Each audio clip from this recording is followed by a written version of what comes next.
நாட்டையே பெரும் அதிர்ச்சிக்குள்ளாக்கிய டெல்லி கார் வெடிப்பு விவகாரத்தில் வெடிகுண்டு தயாரிக்க 26 குவிண்டால் உரம் வாங்கியிருக்கிறார் உமர் முகமது என்ற ஒரு தகவல் வெளியாகியிருக்கிறது. கூடுதல் விவரங்களோடு இணைகிறார் எமது செய்தியாளர் ரமேஷ்குமார். ரமேஷ்குமார், வணக்கம். இந்த உரம் வாங்கியது வெடிகுண்டு தயாரிக்க இந்த மாதிரியான தகவல்கள், இதனுடைய முழு பின்னணி என்ன, விரிவா பதிவு பண்ணுங்க.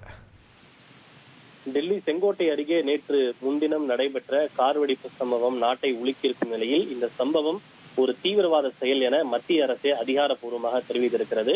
இந்த கார் வெடிப்பை நிகழ்த்தியது உமர் தான் எனவும் DNA பரிசோதனையில் உறுதி செய்யப்பட்டிருக்கும் நிலையில் தொடர்ந்து விசாரணையில் பல்வேறு திடுக்கிடும் தகவல்கள் வெளியாகி வருகிறது. அதன்படி இந்த உமர் IED வெடிகுண்டை தயாரிப்பதற்காக சுமார் 26 குவிண்டால் அளவுக்கு NPK உரங்களை வாங்கியிருக்கிறார். NPK என்பது நைட்ரஜன், பாஸ்பரஸ் மற்றும் பொட்டாசியம் உரம்.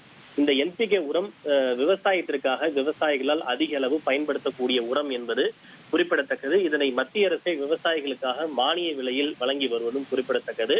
இந்த உரத்தை வாங்குவதற்காக முசமில் ஷக்கீல், பெண் மருத்துவர் ஷாஹின் ஆகியோர் சுமார் 26 லட்சத்தை சேகரித்து அந்த பணத்தை உமர் நபிக்கு கொடுத்திருக்கின்றனர். அந்த பணத்திலிருந்து உமர் சுமார் 26 குவிண்டால் அளவுக்கு உரத்தை வாங்கியிருக்கிறார். உமர் வாங்கிய அந்த உரத்தினுடைய மதிப்பு 3 லட்சம் ரூபாய் என்று கூறப்படுகிறது.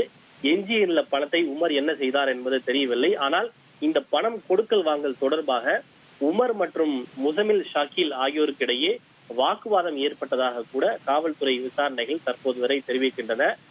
பொதுவாக இந்த பயங்கரவாதிகள் வெடிகுண்டை தயாரிக்க பல்வேறு விதமான வழிமுறைகளை மேற்கொள்வார்கள். ஆனால் ஒரு விவசாயத்திற்கு பயன்படுத்தக்கூடிய உரத்தை IED வெடிகுண்டு தயாரிப்பதற்காக இவ்வளவு பெரிய அளவில் அவர்கள் வாங்கி இருப்பது என்பது உண்மையிலேயே இது முதன்முறை கேள்விப்படக்கூடிய மிக நூதனமான ஒரு அரிய தகவலாக இருக்கிறது. அந்த அளவுக்கு இந்த பயங்கரவாதிகள் மிக ஆழமாக சென்று பல்வேறு சதித்திட்டங்களை தீட்டியிருப்பதும் தெரிய வந்திருக்கிறது. இது தவிர கடந்த 2 நாட்களாக காவல்துறையினர் மேற்கொண்ட விசாரணை மற்றும் சோதனையில் உமரினுடைய டைரியை காவல்துறையினர் கைப்பற்றி இருக்கின்றனர். அந்த டைரியில் நவம்பர் 8 முதல் 10-12 வரை பல்வேறு தேதிகள் அவரது டைரியில் குறிப்பிடப்பட்டிருக்கிறது. இதன் மூலம் அந்த மேற்குறிப்பிட்ட தேதிகளில் பல்வேறு தாக்குதல் சம்பவத்தை நிகழ்த்த அவர்கள் திட்டமிட்டிருந்தார்களா என்ற கேள்வியும் கோணமும் எழுந்திருக்கிறது.